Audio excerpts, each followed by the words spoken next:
Greetings and the warmest of welcomes to this week's ORT. Welcome to this week's ORT. We are without panelists Ebony Harmony, Kindred Spirit and Brother S due to the unfolding situation of the virus. Being asked for too much. Most of us like to give, but none of us like to give too much. Would you agree? I was in Hilo, Barbican recently. I was standing in the line waiting to pay for my goods, and I saw a brother at the entrance of the door in the corner of my left eye. He immediately stood out because he seemed to be looking for someone in particular. He looked hurried, and because of his dress sense, he did look rough. Within a few moments, he was beside me. I beg your thing, no natty. You can rest assured that when people are in need and desperate, they know how to pick out the rasta for help. If you stop beg, me tell him. A fit man like you, if you find something for do. I handed him the money and smiled. Unless you have a mental health problem, I finished. Me know him say, and take the money and walk out the store. As I stepped out into the bright beating sun that afternoon, slowly headed up the hill, past the taxi stand, and a woman selling roast breadfruit under the shade of an East Indian mango tree. I got to thinking about the impulse to not want to give too much, even when we know we can give more. Jim Rhodes said, if you come across a poor person who asks for money, you should give them the largest bill that you have available. Why? Doing so makes you feel big, think big, and achieve big. He's telling us that he knows that we generally don't want to give big. Giving of self seems only to have value if it transforms your life, usually meaning from rags to riches. Only then do we feel able to openly celebrate the success of another. Marcus Garvey is often termed as a failure because of the way success is framed in our minds. But he is not alone. Many of those who have dared to vision of a different future for us are seen as not quite making it because they are neither rich or famous. And so we don't celebrate their success or their passing in the same way as we would celebrate Kobe Bryant, for example. With that in mind, I wanted to talk about the transition of Dr Llaila Afrika, who journeyed to the elders, quote, on his own terms, end of quote. On the 22nd of March 2020, the Llaila Afrika Twitter feed announced, Dr Llaila Afrika has made his transition to rebirth. It is his request that we carry out his legacy. He has left a map for our understanding of the body, the mind, and the spirit. It is interesting to note how little has been said about the journey of Dr Afrika in our community. Just like you on my phone, I've been inundated with videos, jokes, alternative narratives, and all kinds of things related to COVID-19. To which I say this: things don't just happen, but happen by appointment. But I have heard nothing on the passing of this great man. No YouTube videos of his jokes, none of his quotes, no one sharing one of his remedies from his numerous books. Maybe this not receiving is a case of, show me your company and I'll tell you who you are. Maybe I need new friends.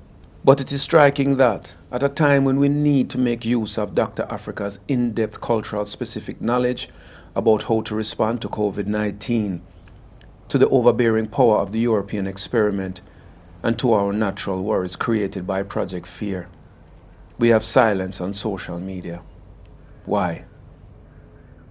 Dr. Afrika offers some of the best, if not the best, advice on how to strengthen our bodies in an Afrocentric way. His teachings offer knowledge that is in harmony with our bodies, i.e., the role that melanin or carbon plays in our existence. And he further provides us with a psychological, cultural, and spiritual roadmap that helps us to visualize the unseen constituent parts of our self-oppression, such as European culture embedded in our behavior, the mind trickery and obsession with sex in nursery rhymes, the witchcraft inserted into European food rituals, and so on.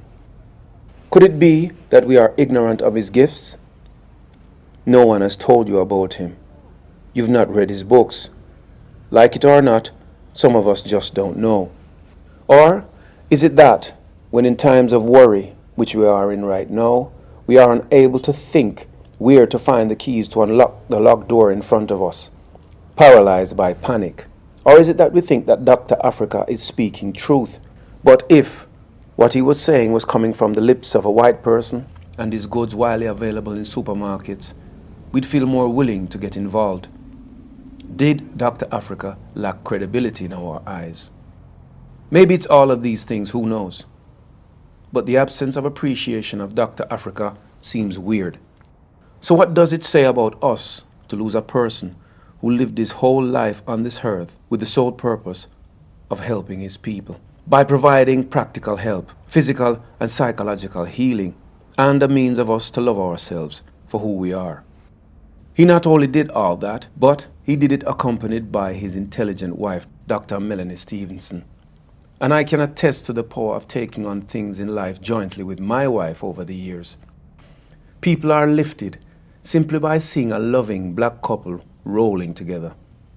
And they did that and had the same effect. Of course, for some of us, Dr. Afrika is talking back to Africa nonsense. And let's face it, if Africa was successful, offering us all the comforts of Western life, it would sell itself. Some of us may fully agree with Dr. Afrika in principle, our response being, not right now, maybe somewhere in the future. Let me prepare myself by weaning myself off processed foods, meat, and pharmaceutical drugs. Just give me a little time. But the change never comes. Although you're still willing, the change never comes. Is Dr. Afrika and people like him asking too much of us? Are we struggling with giving the most we have available?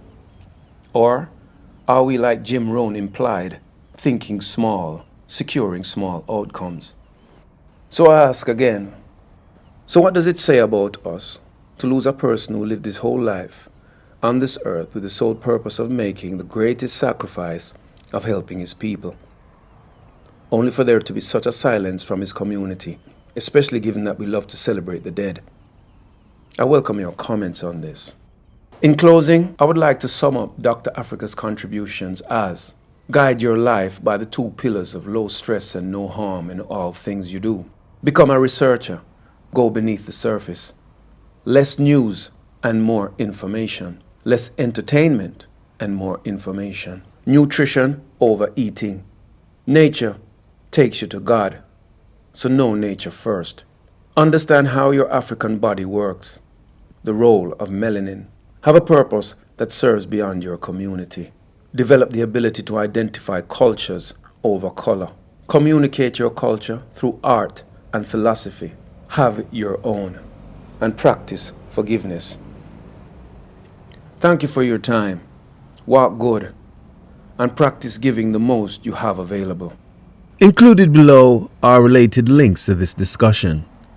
Please share, comment, and subscribe. And remember, talk the thing.